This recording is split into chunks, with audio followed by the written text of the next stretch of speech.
Мен деле сизге окшоп ошол Арчыбештин тургуну болом. Мен Минстройго тиешем жок. Биз баягы окуу жайда мен директор болуп иштейм. Ошондуктан мен айтканым ошол болгон. Да, мураскер деген болуш керек. Мен сиздин айткан пикирлериңиздин баарына кошулам. Себеби дегенде бүгүнкү күндө Госстрой турат, Минстрой тойбуз. Анан ага чейинки жана 2005-жылдары берилип, 2010-2015-жылдары берилип кеткен жана участоктор боюнча мен ойлойм, министерство баягы мураскер катары мурдагы иштер боюнча дагы бир иш жүргүзүп, алардын жыйынтыгын дагы айтат болуш керек. Себеби ошол мезгилдерде ошондой болуп кеткен. Аны моюнга алышыбыз керек. Мен деле жөнөкөй жаран катары айтып атам да. Андан сырткары бүгүнкү күндөгү акыркы мезгилдеги мынау акыркы 5 жылдыкта ооба талаптар күчөп атат. Бирок ошол эле мезгилде сиздин пикириңизге мен толугу менен кошулам. Аябай көптөгөн үйлөр салынып атат.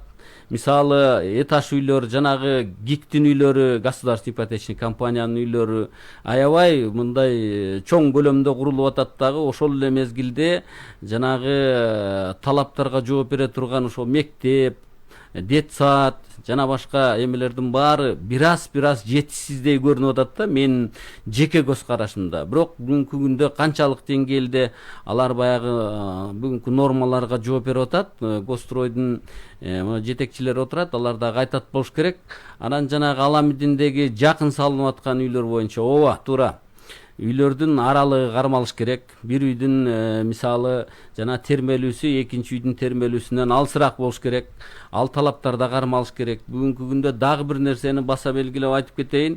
Биз өзүбүз, мен мисалы Советтер Союзунан студенти болуп ошол мезгилде билим алганга байланыштуу мисалы көп кабаттуу үйлөрдү 5 этаждан жогорку үйлөргө кирпич менен жанагы стеналарын толтуруу деген жок кесе болчу да, талапка жооп бербейт деп муну уруксат берчү эмес.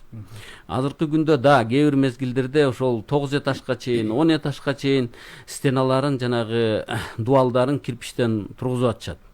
Эми ар кандай жанагындай эмелерди коюп атышат, алардын канчалык бекемдиги бар, кандай болот, эми жертүрө болуп көрбөгөндөн кийин аны айтыш кыйын. Бирок менин жеке пикиримде аны кирпичтен башка жеңил материалдар менен дубалдарды толуктап койсо жакшы болмок.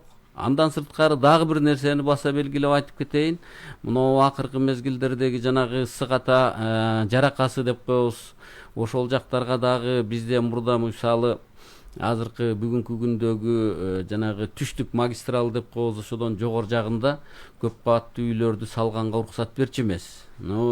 Азыркы күндөрү үйлөр салынып атат, бирок мына Госстройдун өзүнчө жанагындай спецтех условия деп коет, ошонун негизинде берилип атат. Ал дагы эми Госстройдун көзөмөлүндө болуп атат болуш керек. Муну дагы жакшыраак көзөмөлгө алса жакшы болмок да. Эмне кооптуулугу бар?